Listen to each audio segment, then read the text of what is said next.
Dia harus lihat persyaratan dulu, biar nggak kejadian yang sama lagi kayak gini mungkin. Nggak boleh diputus kontrak sepihak dari PSSI sampai tahun 2030 misalnya. Ya mungkin ada persyaratan yang dipikirkan sama coaching juga kali ya mungkin. Sudah berapa kali kita gonta-ganti pelatih, dari yang punya nama besar sampai yang katanya paling paham sepak bola Indonesia.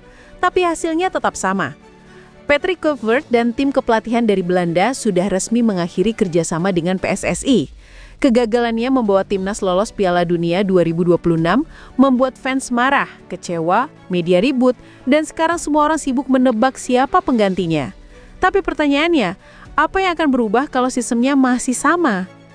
Kita sering berpikir kalau pelatih asing pasti lebih hebat. Nyatanya, banyak pelatih asing yang datang dengan CV mentereng tapi tumbang menghadapi realitas sepak bola kita. Luis Milla sempat membawa harapan, tapi terhenti bukan karena taktik, melainkan karena politik dan ego pejabat. Shin Tae-yong pun sempat dianggap penyelamat, tetapi dia pun tak luput dari kritik keras beberapa oknum dan tekanan yang luar biasa. Di sisi lain, pelatih lokal seperti Indra Syafri atau Rahmat Darmawan juga pernah gagal membawa timnas menembus level tertinggi. Jadi masalahnya jelas, bukan pada siapa yang duduk di bangku pelatih, tapi pada kursinya itu sendiri yang sudah goyah sejak lama. Karena jujur saja, pelatih manapun akan kesulitan kalau liga domestik tidak punya arah kompetisi yang jelas, pembinaan usia muda hanya aktif menjelang turnamen, dan kebijakan federasi lebih sibuk urus citra daripada visi jangka panjang. Bayangkan, bagaimana pelatih mau membangun tim kalau setiap keputusan selalu berubah, tergantung siapa yang berkuasa. Kluivert, Milla, hingga STY semua menghadapi masalah yang sama.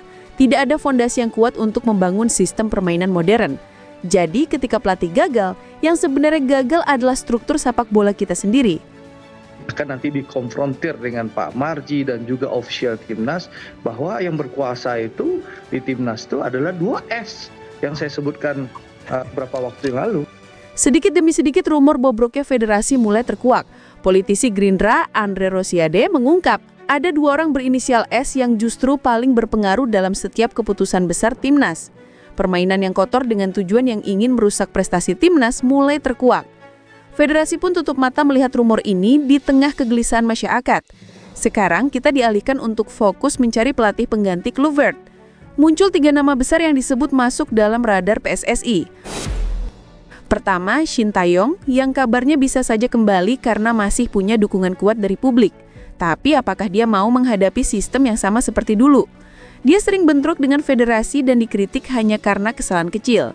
혹시 어떤 경고나 통보가 있었나요? 아, 전혀 없었어요. 전혀 없었고. 네, 전혀 없었고. 네.